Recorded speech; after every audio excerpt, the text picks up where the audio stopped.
Hi, Taji. My name is Matt Gress, and I'm coming to you tonight from Hartsville, Tennessee, just a little bit outside of Nashville, Tennessee.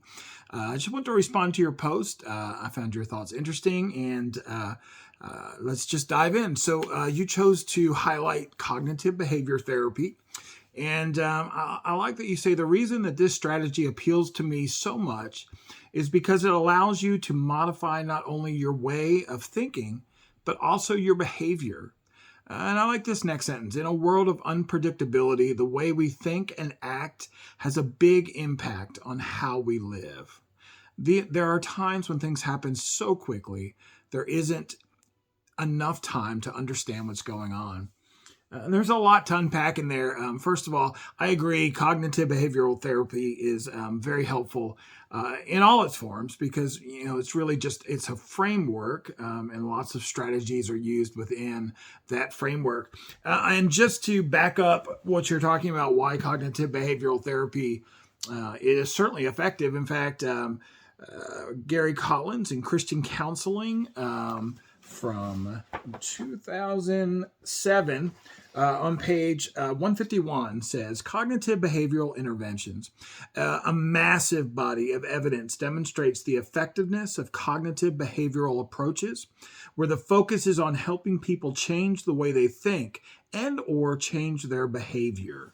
And that's exactly what you were talking about there. And Collins backs that up right there by just pointing to, an overwhelming body of evidence and that cognitive behavioral therapy is effective as a framework and the techniques that fall under it. Particularly because, as you say, it has us look at the way we think, then the way we feel and the way we act because of those thoughts and those feelings. And if we can sort of get a hold of those things and identify those things in our lives or in our clients' lives, it's usually a very effective way of affecting change. And I also like just to go a little bit further into the kind of the nitty gritty here in intentional interviewing and counseling, Ivy et al. From 2018. On page 331, they just kind of go over a few things of cognitive behavioral therapy, and I'm going to skim through some of these things on 331. It says, ultimately, we can view CBT as pragmatic and practical. That's part that I really like because I think counseling sometimes we can get too much into the sort of big picture of how does this all feel and kind of vague. What I like about doing cognitive behavioral therapy is it is pragmatic and practical, searching constantly for what works with each client.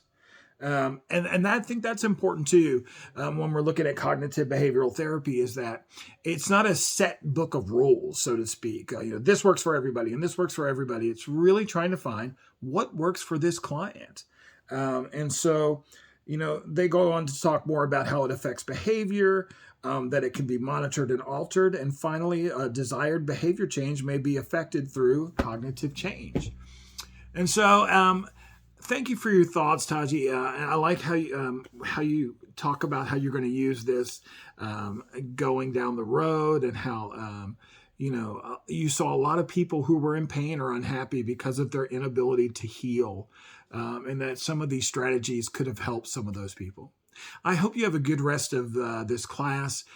It's really good to virtually meet you, and we'll talk again hopefully soon in class.